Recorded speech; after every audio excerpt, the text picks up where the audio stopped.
Over the past year, I have received a significant increase in the number of constituents writing to me with their frustration that they cannot secure an NHS dentist appointment.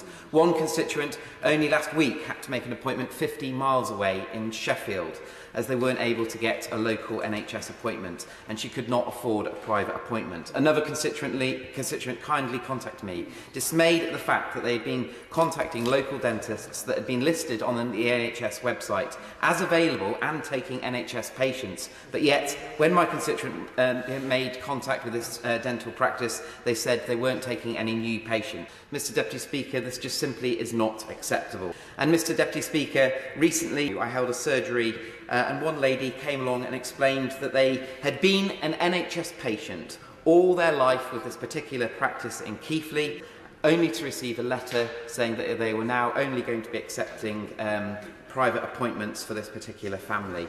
Now, I know that the government is well aware of the issues that we've been putting forward to the front bench today, but there are some really key points which I would urge the government to look at.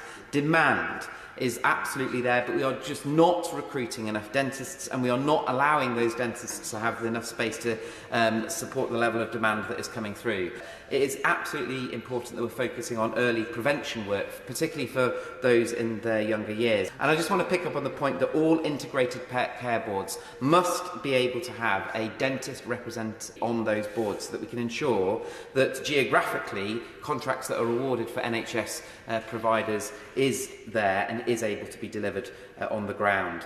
And the big issue in the room is the contract reform that must absolutely be established, because the units for dental activity, as we have all identified in this House, is just not simply keeping up to speed with the level of demand that is needed.